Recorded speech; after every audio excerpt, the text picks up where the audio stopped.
After 40 long years, an Indian Prime Minister made a visit to Greece. The Indian Prime Minister, in fact, landed in Athens early this morning for what has been dubbed as a historic one-day visit. Moments ago, he addressed members of the Indian diaspora in Greece. Listen in. Greece की सरकार ने मुझे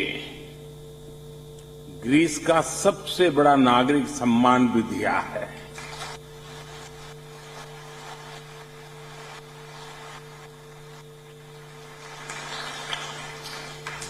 इस सम्मान के हकदार आप सब लोग हैं। इस सम्मान के हकदार 140 करोड़ भारतीय हैं। Now, earlier in the day, it also met with the top leadership of Greece, and the two countries decided to elevate their relationship to that of a strategic partnership. A bilateral meeting between the two prime ministers in Athens infused a new momentum to the relationship between India and Greece, especially in areas of defense and security, trade and emerging technologies as well. The Indian Prime Minister said that both sides have now set a target of doubling their bilateral trade by as early as 2030, that is in the next 7 years. The two nations have also decided to firm up a migration and a mobility partnership pact pretty soon to facilitate skilled migration between the two nations. The two leaders have also discussed establishing direct flights between Greece and India. An agreement on agricultural production has also been signed, and the deal will allow for cooperation in research, in animal rearing and animal products. The two countries have also condemned the use of terror proxies for cross-border terrorism, and the joint statement has emphasized on respect for territorial integrity, sovereignty, and the United Nations Convention on Laws of the Sea. Now, Greece, remember, is a member of the NATO military alliance. It's also a part of the European Union, and it strategically sits on top of the Mediterranean Sea.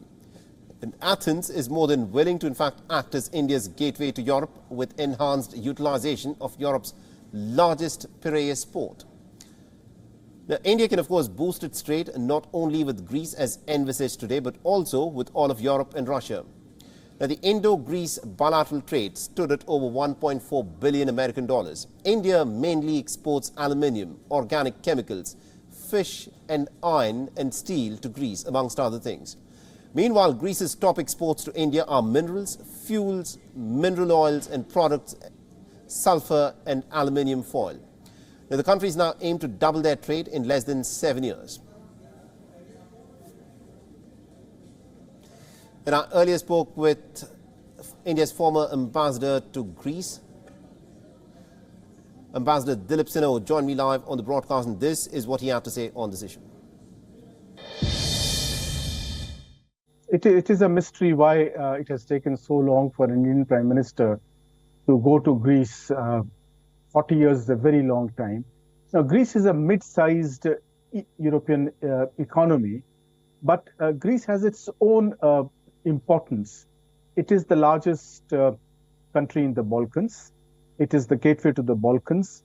It is also the closest country to India in the European Union. Besides, Greece has a very strong maritime navy. In fact, in terms of dead weight, it is the largest merchant navy in the world.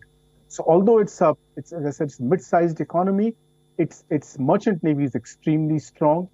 And Greece also has a great deal of importance within the European Union because it is a frontline state. A lot of the immigration, the illegal immigration that takes place into Europe takes place through Greece. So Greece has security concerns. It has a lot of political problems. But in India-Greece relations have been extremely good politically all these years. But our economic cooperation never picked up for various reasons. And one of these was that Greece was looking for a lot of investment from foreign companies in its infrastructure, in its ports. And our capacity to invest in these was very limited earlier. Way back 15 years ago, when Greece opened up two of its ports, Piraeus and Thessaloniki, for investment in the container terminals, two Chinese companies bid for them and both won the contract. Eventually, one came through, that was Piraeus, and the Chinese investment led to the rise of Piraeus as an important port in the European Union. In fact, now I believe it's the second or the third largest port in the European Union. So Greece was extremely beholden to China for the investment that came in from there. But over the last few years, as you know, China's economy has been going down. There have been security concerns with Chinese investments. And the Chinese investment in Piraeus port ran into rough weather because there were strikes and there were allegations of labor rights violations and mistreatment of workers. So all these factors have led to the certain disenchantment in Greece with the relationship with China, as also in the rest of Europe as well. WION is now available in your country. Download the app now and get all the news on the move.